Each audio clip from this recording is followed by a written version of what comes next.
बदले मैं तुम्हें कुछ सब्जियां दे सकती हूँ।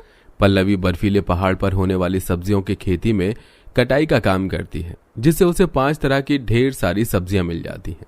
वहीं महिमा और सुमन मसाले का जुगाड़ करने के लिए मसाला फैक्ट्री में जाते हैं और वहां पर ढेर सारे मसाले को पीसते हैं। मेरी आंख, ये तीसरी बार हल्दी मेरी आंख में चली गई। जरा आराम से देखो, मैंने सारी सूखी लाल मिर्च पीस दी है। अब मैं तुम्हारी हल्दी पिसवाने में मदद कर देती हूँ। सुमन महिमा उस काम के बदले हल्दी, सूखी लाल मिर्च और कई तरह के कुछ मसाले लिए आते हैं और उन्हें घर में पीसने लगती हैं। वहीं अनीता की दुकान पर जाती है, जहां उसे गेहूं साफ करने का काम मिल जाता है और उन पैसों के बदले अनीता भी गेहूं लेकर घर आ जाती है।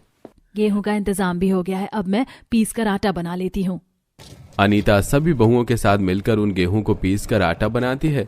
दूसरी तरफ नैना और रिया बर्फीले पहाड़ों पर घूमते घूमते काजू बादाम की खेत तक पहुंच जाते हैं, जहां पर कई सारे मजदूर लोग बादाम और काजू को चुनकर पैकेट में भर रहे होते हैं और एक तरफ कई सारे टूटे काजू बादाम एक तरफ इकट्ठा हो रहे होते हैं।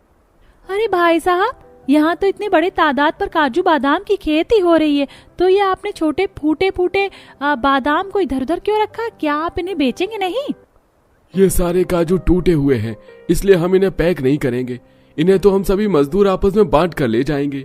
उस आदमी की बात सुनकर नैना, रिया उसे अपनी सारी पहली रसोई की कहानी बताती हैं, जिसे सुनकर वो आदमी उन्हें थोड़े से काजू बादाम दे देता है और अब 10 सभी जुगाड़ू बहुओं ने लगभग सारी चीजों का जुगाड़ कर लिया था। वहीं सोनाक्षी के लिए एक साथ 3 मिट्टी के चूल्हे बना रही होती है, जिसे देख कलावती, बहू तू ये 3 मिट्टी के चूल्हे क्यों बना रही है?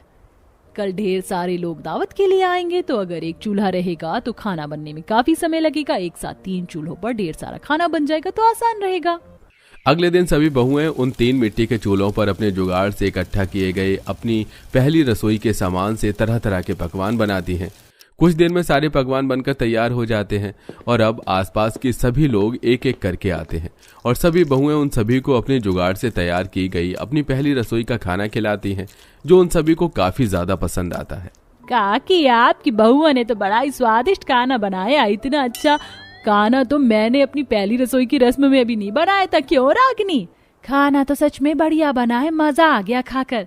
सच में मेरी बहुओं ने तो एक नंबर की जुगाड़ निकली। घर की मरम्मत के साथ साथ तुमने अपनी पहली रसोई की भी तैयारी कर ली और आज इन सबके सामने हमारी लाज रख ली। अरे आप सब बस तारीफ ही करते रहेंगे या खाना भी खाएंगे, वरना सारा खाना ठंडा हो जाएगा। सभी बहुएं अब अपनी सास और अपने अपने पतियों को खाना परोसते हैं और खुद भी उनके साथ बैठकर खाती हैं। और अब बहुएं अपने पतियों के साथ काम ढूंढ लेती हैं और अब सभी मेहनत करके पैसे कमाते हैं और अपनी